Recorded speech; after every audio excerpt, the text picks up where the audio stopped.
my name is Yusra Amjad, and to start off, I want to tell you all that I have never used the hashtag MeToo. Has anyone in this room used it? The reason that I never use the hashtag MeToo, and by the way, to be clear, before it gained the mainstream attention that it enjoys today, the MeToo movement was started by an African-American woman 10 years ago called Tarana Burke. And I never claimed it because I did not feel that what I had been through was severe enough for me to be called a survivor of sexual abuse. I did not feel that I was qualified when other people have been through so much worse. And the more I talked to people, the more I realized this is a very common feeling. We are often not sure what qualifies or constitutes sexual abuse because abuse, of course, does exist on a spectrum. And I want to be clear on this. A spectrum is not a hierarchy. We do not need to prioritize abuse according to its severity. We only need to acknowledge the diversity of abuse. Nevertheless, my consent has been violated, and I don't know a single woman whose consent has not been violated in some way. The MeToo movement is, of course, pivotal and important to make our world a better and safer place. However, today, I want to move beyond it a little bit. So there's an author, an American author called Rebecca Solnit, and she wrote this really interesting essay that analyzes the language we used when we are warning women about sexual abuse. So this essay is called The Case of the Missing Perpetrator, and in this she takes the example of these guidelines for the safe consumption of alcohol that was published by a US health organization. Among other things, these guidelines say, the excessive consumption of alcohol is commonly involved in sexual assault. Alcohol consumption may lead to violence. Now, Rebecca Solnit, in her essay, very rightfully questions why these sentences are phrased in the passive voice. I'm an English teacher, and one of the things that I teach my students is that there are two ways to say things in English. There is the active voice and the passive voice. She was raped, passive voice. He raped her, active voice. Now, Rebecca Solnit asks why we always use the passive voice. She points out that presumably, since it is not the bottle of alcohol itself that is going to get up and assault you, and yet reading these guidelines, they completely omit the subject. They omit the fact that if one is violated in a situation involving alcohol, there must be a perpetrator who commits a crime, right? And she writes, in sane worlds, violence has a cause, and that cause has agency and consciousness. It must be a living entity, end quote. So why are we not naming that entity? Why don't these guidelines say men who have consumed alcohol may be more likely to be violent, right? Now, when I read this essay, it got me thinking about how we frame warnings about sexual abuse in general, regardless of substance abuse. And another thing that I teach my students is that a complete sentence in the English language must contain two things: a subject, who the sentence is about, and a predicate, which means a verb, right? So I started looking at a lot of sentences about sexual abuse, and I heard a lot of women are raped, women are harassed, 7-year-old girl raped and left for dead, woman murdered by husband, 20 boys forced into child pornography. And I didn't hear man murders wife, man rapes woman, men harass women. Why are we so afraid to say that? It is an objective, indisputable fact.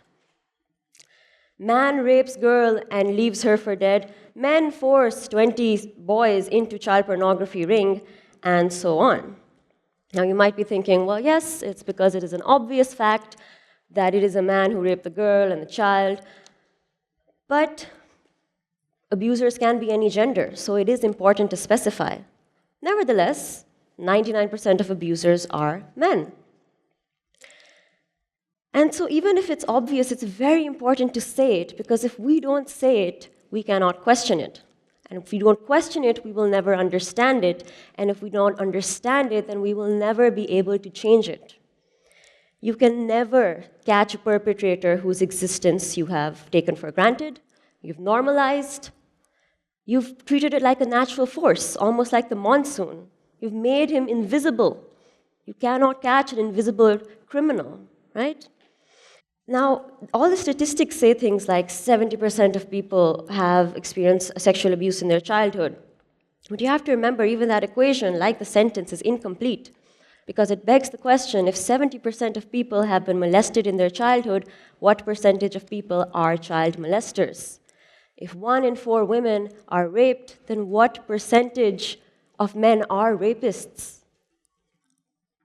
Assault is not something that just happens. It is something that is done by someone.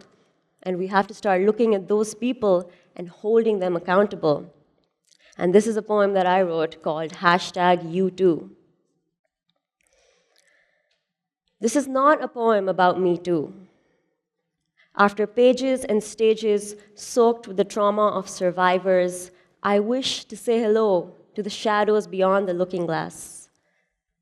This is a poem for the men on the other side of the hashtag. This one is for you, sir.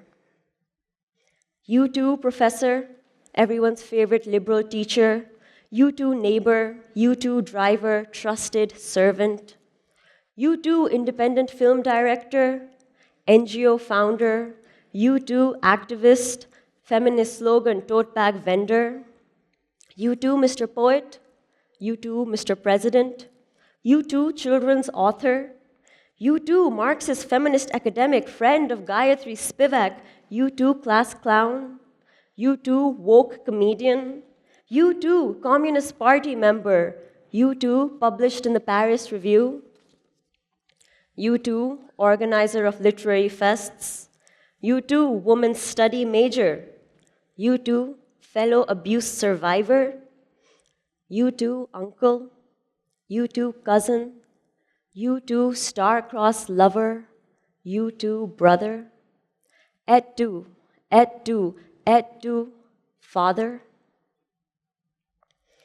I want to be clear that the Me Too movement focuses on the survivor for a reason.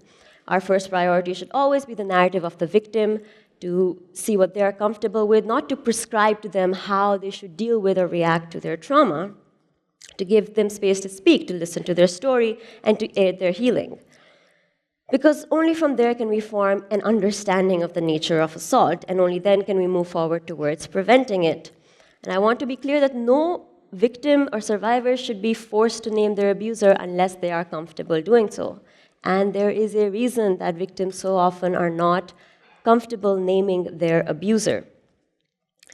I'm afraid that the Me Too movement perhaps focuses on victims not just because they want to tell their story and focus and give them a platform, but also because of what happens when an abuser is named in our society. What happens when a survivor comes out with their story?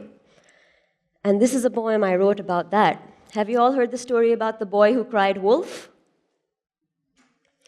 This poem is called Girl Cries Wolf. Girl cries wolf, and no one comes running. Girl cries wolf, and the townsfolk scratch their heads. Girl cries wolf, and the doctor asks if the wolf had fangs. Girl cries wolf, and the professor asks if she has tried closing her eyes. Perhaps if you do not see the wolf will not see you back. Girl cries wolf, and someone asks if she's sure it's not a puppy. Girl cries wolf, and all the pitchforks are off duty. Girl cries wolf, and the lunch lady asks why she fled. Girl cries wolf, and the sheriff asks why she didn't. When you stare long into the wolf stares back. Girl cries wolf, and the librarian reminds her there are dragons in the next town. Girl cries wolf, and the postman asks if she has tried stroking it. Girl cries wolf, and the butcher asks if she has tried feeding it one of her limbs. Girl cries wolf, and the mayor says it's a shame that she and the wolf don't get along. He remembers when the wolf and her used to be friends. Girl cries wolf and is asked if she has been bitten. Girl says yes and is asked if she has been dismembered. Girl says yes and is asked if she has been devoured. What kind of town would we be if we banish our wolves? Who will teach our girls to stay out of the woods? Who will teach our girls to bleed patiently? Who will teach our girls sacrifice? Who will teach our girls the world is not safe if we do not teach them even the town is not safe, that even a wolf deserves a home, a roof over its head, a place at the table, and a girl to eat? Thank you so much.